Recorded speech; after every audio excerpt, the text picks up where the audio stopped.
আসসালামু আলাইকুম ওরহমতুল্লাহ। তাজবিদ শিক্ষা ক্লাসের দ্বিতীয় পর্বে আপনাদের সবাইকে স্বাগতম। আজকে আমরা আলোচনা করব একফা এবং মুসাদ্দাত নিয়ে। আসুন আমরা একফা সম্পর্কে জানি।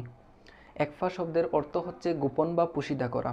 একফা হচ্ছে কোনো হরফকে গোপন বা পুশিদা করে পড়াকে একফা বলে। একফা এর হরফ হচ্ছে 15টি: তা, সা, জিম, দাল, জাল, জা, সিন, শিন, সদ, বদ, ত, র, ফা, কফ, কাফ। নুন সাকিন বা তানবিনের পর এই 15টি হরফ হইতে কোনো একটি হরফ আসিলে ওই নুন সাকিন বা তানবিনকে ইজহার ও এদগামের মধ্যবর্তী অবস্থায় খাইশুম বা নাসিকামূল হতে উচ্চারণ করিতে হয়। এখন আমরা এর উদাহরণ দিব। প্রথম উদাহরণ হচ্ছে মাংতাবা।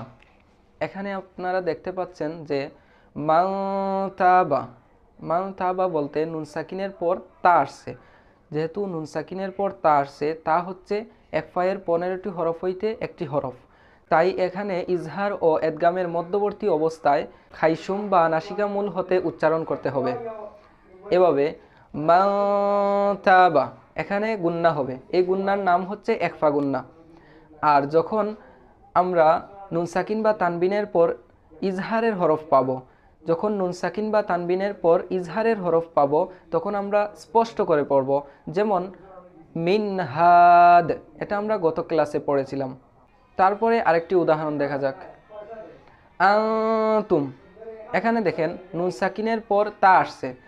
তা যেহেতু একফায়ের 15টি হরফ হইতে একটি হরফ হচ্ছে তা, তাই এখানে নুন সাকিনের পর তা আসার কারণে ওই তাকে আমরা এইভাবে পড়ব, আনতুম, আনতুম। এরপরে আমরা আরেকটি উদাহরণ দেখব। ইয়াউমা ইদিন তুরাদুন, এখানে দেখেন ইয়াউমা ইদিন বলতে দালের নিচে 2 জের আসে। আমরা আগের ভিডিওতে জেনেছি যে তানবিন হচ্ছে 2 জবর 2 জের 2 পেশকে তানবিন বলে। তো এখানে দেখতে পাচ্ছেন 2 জের আসছে, জালের নিচে 2 জের আসছে, তাই একটা এখানে তানবিন হয়েছে।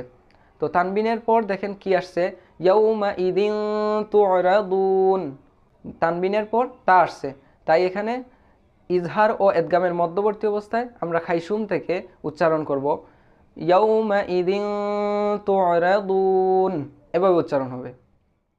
এ পর্যায়ে আমরা আলোচনা করব মুসাদ্দাত নিয়ে। মুসাদ্দাত হচ্ছে তাসদিদওয়ালা হরফকে হরফে মুসাদ্দাত বলা হয়। যেমন এখানে আমরা একটা উদাহরণ দিলাম, ইন্না, ইন্না, এখানে দেখেন নুনের উপর তাসদিদ আছে, তাই এই নুনকে মুসাদ্দাতওয়ালা হরফ বলা হয়। আমরা কোরআন মাজিদের মধ্যে আরও অনেক অনেক এইরকম উদাহরণ পাবো, যেগুলা আমরা কোরআন মাজিদ তেলাওয়াত করার সময় অনেকবার পাই। তো আমাদের ক্লাস শেষ করার আগে আমরা আরও একটু বিষয় জানব। আলিফের মধ্যে যখন হরকত থাকে, অর্থাৎ হরকত হচ্ছে জবর, জের, পেশ, সাকিন, তাসদিদ, এগুলাকে হরকত বলা হয়। আর আলিফে যখন হরকত থাকে তখন ওই হরকত হওয়ার কারণে আলিফটাকে আমরা হামজা বলি। এটা হচ্ছে একটা বোঝার ব্যাপার। অনেক সময় আমরা এটা বুঝি না যে এটা কেন হামজা, কারণ এটা তো আলিফ লেখা আছে, তো আলিফ, কিন্তু এখানে কেন হামজা হলো। তো এটার একটা সহজ সমাধান হচ্ছে যে আলিফে যখন হরকত থাকবে তখন ওই আলিফটি হামজা হয়ে যায়। আমরা অনেক সময় কোরআন মাজিদ তেলাওয়াতের সময় অনেক কায়দা পাই, তখন আমরা জানি না যে এই কোনটা কোন কায়দা, এইটা কি ইজহারের কায়দা নাকি একফার কায়দা নাকি এদগামে মালগুন্নার কায়দা। এই কায়দাগুলা অনেক সময় আমরা বুঝি না। তো এই কায়দাগুলা বোঝার জন্য এই ইজহার, একফা, এদগামে মালগুন্না, এদগামে বেলাগুন্না বা এগুলা যতগুলো আছে ওইগুলা ভালো করে আমাদেরকে জানতে হবে। তো ধারাবাহিকভাবে আপনারা ইনশাল্লাহ শিখবেন এগুলা। আপনাদের জন্য আমি পরবর্তীতে কায়দা বিষয়ক কিছু ক্লাস নিয়ে আসবো ইনশাল্লাহ, যাতে আপনারা সহজে কায়দা সম্পর্কে জানতে পারেন। তো আজকে এই পর্যন্তই।